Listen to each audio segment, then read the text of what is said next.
pagkain si Juan. Ang susunod na bibida, masarap din ka-partner ng pansit.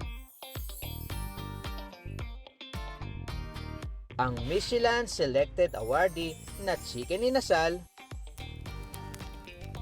From Bacolod to Makati, ang Aida's Chicken. Kami ay sobrang galak at isa kami na kabilang doon sa Michelin Guide Selected. Una sa lahat, hindi namin alam na kami po ay nanalo ng award na ito. So meron lang customer na nagsabi na tingin kami sa aming Facebook nga, doon nalaman na talagang yung sinabi ng customer ay totoo na meron kaming award na tanggap. Pero bago tayo mag-ihaw-ihaw, sino nga muna ulit si Aida? Mama ko po ay ang pangalan niya si Aida. Mama ko kasi mahilig talaga sa magluto. Minana daw ni Mary Jane ang Aida's Chicken mula sa kanilang magulang. Nagsimula raw itong isang karinderya noong 1975. Napasalamat kami sa aming magulang sa kanilang sikap at tiyaga. Nandito kami ngayon at napatuloy namin na pinapaunlad ang aming legacy na Aida's Chicken Inasal.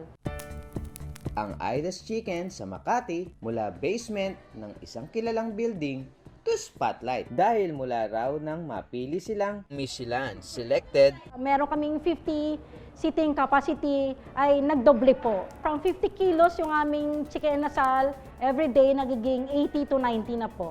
At saka umaba na rin yung pila sa labas. Sa gaya ito, hindi pa kami opening, ay meron na pong gustong customer na kumain po dito sa restaurant namin.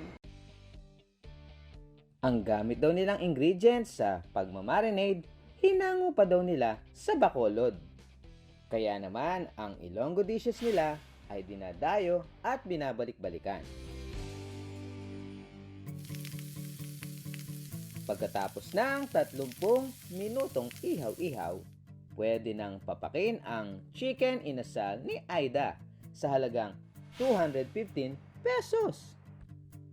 Kasi masarap talaga yung food sa Aida. So, tsaka, hindi mo na kailangan mag-travel sa Bacolod or kung saan man. Pero you get the same quality na simut-sarap talaga.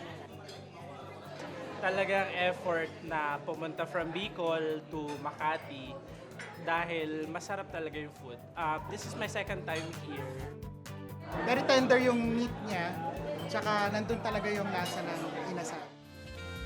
Napatunayan na ng Lola Helen, Pansiteria at ng Aida's Chicken na deserve nila ang kanilang Michelin Award.